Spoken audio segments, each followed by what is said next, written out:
அதே மாதிரி இந்தியாவில் மாநில கட்சிகள் தேவையில்லை, தேசிய கட்சிகள் மட்டும்தான் இருக்க வேண்டும்னா அரசியல் சட்டத்தை திருத்திடலாம் அப்படின்னு மோடி சொல்லியிருக்காரு. இன்னும் உங்களுக்கு நியூஸ் வரல.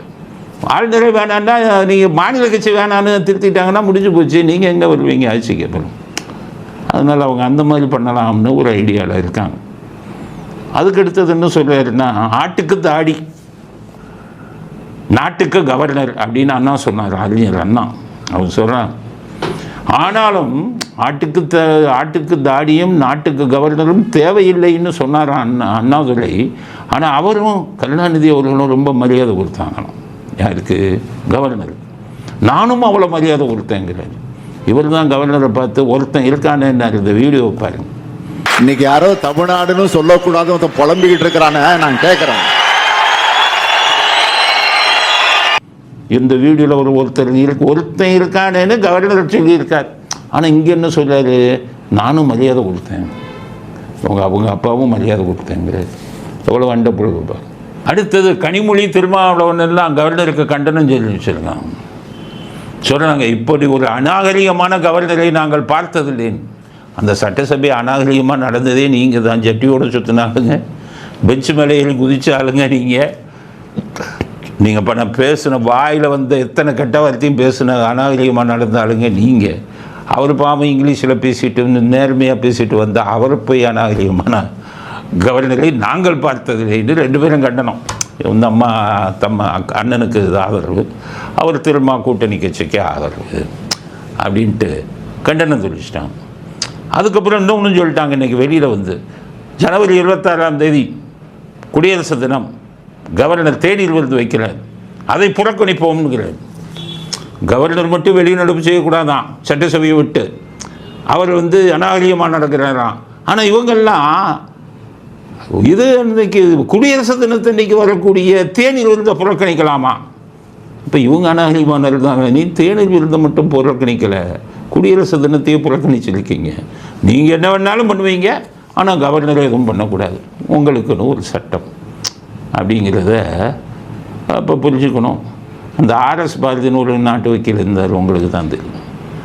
அவர் என்ன சொல்கிறார் தெரியுமா? அந்த கவர்னர் இதை வச்சுக்கிட்டு, கவர்னர் பாஜக கட்சியை சேர்ந்து வருவப்பா அப்படிங்கிறார். எல்லா கவர்னரும் பாஜக கட்சியை தான் சேர்ந்தவங்க அப்படி. நீங்கள் ஆட்சியில் இருக்கும்போது கூட்டணி ஆட்சியில் இருந்தீங்களே, அப்போ யார் யாரை கவர்னராக போட்டிங்க? ஆர்எஸ் பாரதிக்கு தான் கேட்குறேன். அங்கே வந்துக்கிட்டு இதில் இருந்தீங்கள்ல, சோனியா காந்தி கட்சியோட கூட்டணியில் இருந்தீங்கள்ல, அப்போ தமிழ்நாட்டுக்கு ரோசையான்னு ஒரு கவர்னரை போட்டிங்களே, அவர் ஆந்திராவில் காங்கிரஸ் கட்சியோட முதலமைச்சராக இருந்தார். அவர் மட்டும் காங்கிரஸை சேர்ந்தவர் இல்லையா?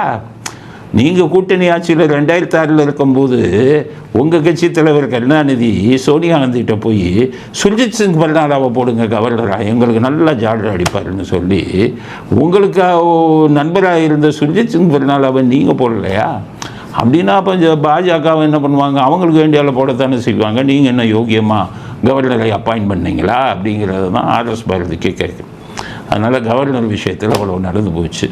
இன்னும் மற்ற விஷயத்தை பற்றி பேசணும். அதனால் இதோட கவர்னர் இதை பற்றி வந்த செய்திகள் நம்ம வந்து இந்த விஷயங்கள்லாம் பதிவு செய்ய விரும்புகிறோம். அடுத்தது ஜனநாயகன். இன்றைக்கி வந்து ஜனநாயகன் பட வழக்கு இன்றைக்கி உயர் நீதிமன்ற பெஞ்சு, தலைமை நீதிபதி பெஞ்சில் வந்தது. எல்லாத்தையும் கேட்டாங்க தலைமை நீதிபதி. இவங்க சொன்னாங்க, விஜய் கட்சியிலேருந்து சொல்கிறாங்க, பாருங்கள் சார், 5 பேர் சேர்ந்து சென்சார் போர்டில் பார்த்தாங்க, பார்த்துட்டு அனுமதி கொடுத்துட்டு இன்னொரு ஆள், அந்த 5 பேர்லேயே ஒரு ஆள் மறுபடியும் புகார் கொடுத்துட்டாரு. அதை வச்சுக்கிட்டு டிலே பண்ணுறாங்க. அந்த 5 பேர்த்தில் ஒரு ஆள் புகார் கொடுத்தாரு யார்? அவர் தூண்டி விட்டது யார்?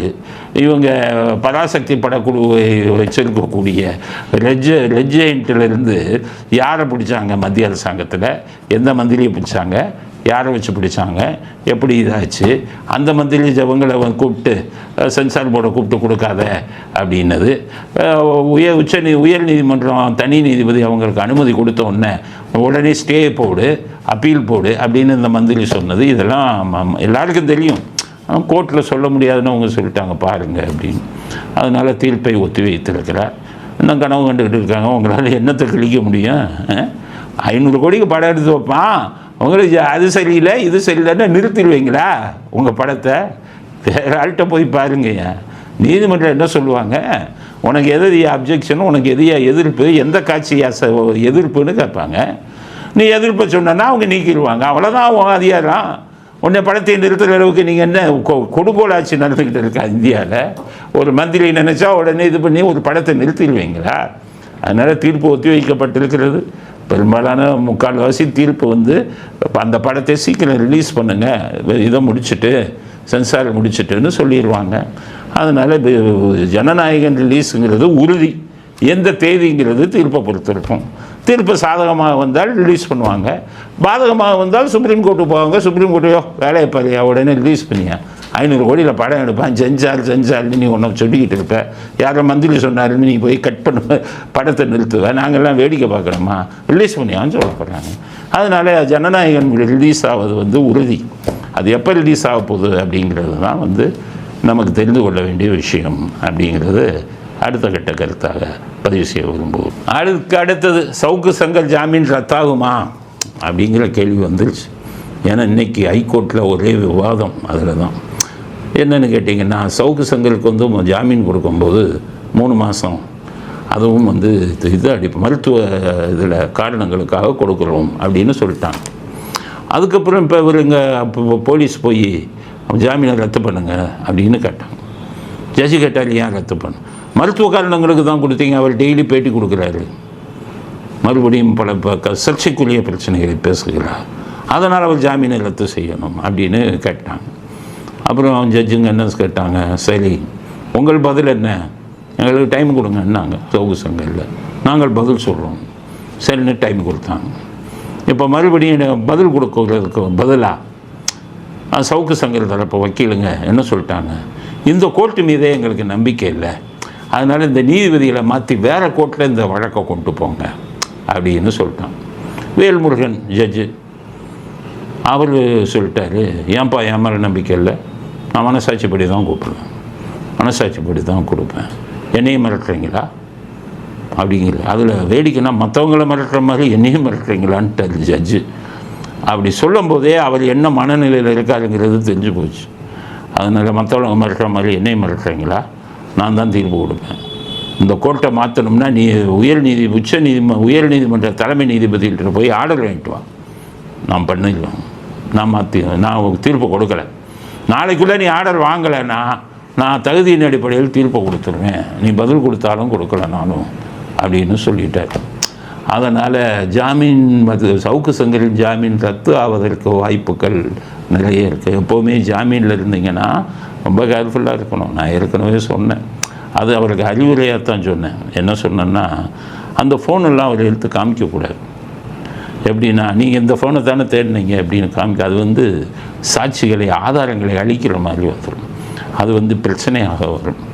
அதனால இப்போ பிரச்சனையை இவங்க தான் காத்துக்கிட்டே இருக்காங்க, எப்படிடா பிடிச்சி உள்ளே போடுறது. ஆனால் ஆட்சி மாச்சுன்னா இது அதிகாரி பூரா உள்ளே போவாங்க, அதில் சத்தியமே இல்லை. நான் இப்போ ஏன் அதில் இது பண்ண அதிகாரிகளே நிறைய பேர் உங்களுக்கு 4 கோடி 5 கோடி உன் சம்பளத்துலேருந்து கேட்க போகிறேன், எல்லாம் ரெடி பண்ணி வச்சுருக்கேன், இப்போ ஆட்சி முடியணும்ல. அது மாதிரி இந்த பாதிக்கப்பட்டவங்கெல்லாம் போடுங்க, காவல்துறை அதிகாரிகள் ஒவ்வொருத்தர் மேலே போடுங்க, நிறைய பேர் உள்ளே போவீங்க. ஆனால் அதுவரை இவர் அமைதி காக்கணும்ல. ஏன்னா ஜாமீனில் வந்தது மருத்துவ காரணங்களுக்காக. அதனால் சிக்கலில் மாட்டி இருக்கிறார் சவுக்கு சங்கர். அதனால் இவங்க உடனடியாக அந்த கோர்ட்டை மாற்றலைன்னா அந்த வேல்முருகன் தலைமையிலான பெஞ்ச் அவருடைய ஜாமீனை ரத்து செய்வதற்கு வாய்ப்பு இருக்கிறது. ஜாமீனை ஒருவேளை ரத்து செய்தால் உடனடியாக சவுக்கு சங்கர் தலைமறைவாகிவிட்டு உச்ச நீதிமன்றத்தில் போய் அந்த ஆணையை ரத்து செய்ய வேண்டும், அந்த தீர்ப்பை. அதுவரை ஒரு எங்கேயாச்சும் தலைமறைவாக போய்விடுவது நல்லது. ஆனால் தலைமறைவாக போய் விட மாட்டாங்க. அவர் இப்போ ஆஸ்பத்திரியில் போய் அட்மிட் ஆகிருக்கார், ஃபுல்லாக போலீஸ் சுற்றிக்கிட்டு நிற்கிறான். அவர் வெளியில் அவர் எங்கே போகிறாரு என்ன எல்லாத்தையும் ஃபாலோ பண்ணுவாங்க. அங்கே ஆஸ்பத்திரி உள்ளே இருக்கும்போது ஜாமீன் ரத்தானா உடனே போய் அரெஸ்ட் பண்ணிடுவான். அரெஸ்ட் பண்ணி உள்ளே போகணும். எல்லாம் ஒரு நாள் இந்த அரெஸ்ட் பண்ணி உள்ளே போடுறவங்க எல்லாம் ஒரு நாள் நீங்களும் போய் ஜெயிலில் இருக்க போகிறீங்க. பாவத்தின் சம்பளத்தை ஜெயிலில் சும்மா விட்டால் பரவாயில்லையே, அங்கே போய் தொந்தரவு கொடுக்கறது, குடைச்சல் கொடுக்கறது, மெர்க்குரி கலந்த உணவை மெர்க்குரி இதை உணவில் கொடுக்குறது, எனக்கு உள்ளே இருக்கிற அதிகாரியே சொல்லிட்டாங்க, சார் யார் கொடுக்குறதையும் சாப்பிட்றாதீங்க, மெர்க்குரி கலந்துருவாங்கன்ட்டாங்க. 2-3 பேர் சொன்னாங்க, அவங்களுக்கெல்லாம் மெர்க்குரி கலந்து கொடுத்தாங்க சார், அவங்கெல்லாம் சாப்பிட்டுட்டு சுற்றிக்கிட்டு இருக்காங்க சார் வெளியில், எந்த நேரத்தில் என்ன ஆகும்னு தெரியாது. மெர்க்குரி கலந்த உணவு, பாதரசம் கலந்த உணவு, வெள்ளைக்காரன் செஞ்சான். இதுக்கு சுதந்திரத்துக்கு போராடி ஜெயிலுக்கு போனவங்களுக்கெல்லாம் பாதரசத்தை உணவில் கலந்து ஃபுட் பாய்சன்னு கொடுத்த பாவம் பல பேர் தெரியாமலே உள்ளே இருக்கிற பாவம் இதெல்லாம் வந்து உறுப்புகள் பாதிக்கப்படும். அதை சுதந்திரம் அடைஞ்சதுக்கப்புறம் நம்ம ஆள் நமக்கு எதிராகவே செய்கிறான், தனக்கு பிடிக்காதவனை. அதனால தான் போலீஸுக்கு வந்து சிறைத்துறையில் இன்ஃப்ளூயன்ஸ் இருக்கவே கூடாது. ஐபிஎஸ் ஆஃபீஸர் அங்கே ஐஜி பிரசிடண்ட்டும் போடுறீங்களா, அதை மாற்றணும். அங்கே ஐபிஎஸ்க்கு பதிலாக ஒரு ஐஏஎஸை போடணும். அப்போ தான் ஒரு சிறை உறுப்பினர். இல்லை விட்டால் போலீஸ்காரங்க நினச்சா ஒருத்தனை உள்ளே தொந்தரவு கொடுக்கறதுக்கு எல்லா விஷயம். ஏன்னா நிறைய பேர் வெளியில் இருந்தவங்கெல்லாம் வந்தாங்க. அதனால் நான் வந்து வேறு ஆள் கொடுத்த உணவையே சாப்பிடாமல் இருந்தோம். பாவம் இவங்கெல்லாம் சாப்பிட்டாங்களா என்னன்னு தெரியலை. அதனால் காவல்துறை அதிகாரிகளுக்கு சொல்கிறேன், ஆட்சி மாறப்போகுது, காட்சிகள் மாறப்போகுது, சட்டப்படி நடவடிக்கை எடுங்கள். ஒரு ஆட்சிக்கு ஆதரவாக நீங்கள் பண்ணிங்கன்னா நாளைக்கு உங்களுக்கு பல பிரச்சனைகள் வரும். நாங்களெல்லாம் வழக்கறிஞர், உங்களை சும்மா விடவே மாட்டோம். ஜெயிலுக்கு போயிட்டு வந்துடுவோம். அப்புறம் உங்கள் கதி என்ன ஆகுறது, விட்டுருவோமா? அதனால் சொல்கிறேன், மனசாட்சிப்படி நடங்க, மனிதாபிமானத்துடன் நடங்கள். ஸ்காட்லாண்டு இணையான காவல்துறையின்னு பேர் வாங்கின நீங்கள் மனசாட்சியவும் இதெல்லாம் வந்து அடமானம் வச்சிங்கன்னா என்ன இருக்கும்? அதனால் இதுபடி மனசாட்சிப்படி தர்மத்துக்கும் நீதிக்கும் பயந்து காவல்துறை செயல்பட வேண்டும். தனி மனிதர் தாக்குதல்ங்கிறது தேவையில்லாதது அப்படிங்கிறது எனக்கெல்லாம் அதான் சொன்னேன். நமக்கெல்லாம் பதவிக்கு வர்றதுக்கு கடவுள் போடல, எல்லாம் கொள்ளையடிக்கிறவனா பார்த்து தான் இப்போ கடவுள் பதவியை கொடுக்குறான். ஒரே ஒரு வருஷம் நான் சொல்லும் ஆலோசனையை ஆட்சியாளர்கள் கேட்டால் சிறையவே மாற்றிடும், சிறையவே மாற்றிடும். பீனாலஜி அப்படிங்கிற படிப்பை நான் படிச்சிருந்தேன் எம்எல்ல. உலகம் முழுவதும் சிறைத்துறை எப்படி செயல்படுகிறது போட்டிங்கன்னா சிறையவே காலியாக்கிடலாம். சிறைக்கு உள்ள 1500 பேர் 2000 பேர் இருக்கான்ல, எவனையுமே இல்லாமல் காலி பண்ணி விடலாம். வெளிநாடுகள் எல்லாம் இப்படி தான் நடக்குது. இங்கே தான் இதை பற்றி எதுவுமே தெரியாதவங்கெல்லாம் ஆட்சிக்கு வந்து கோமாளித்தனம் பண்ணி கொண்டிருக்கிறார்கள்.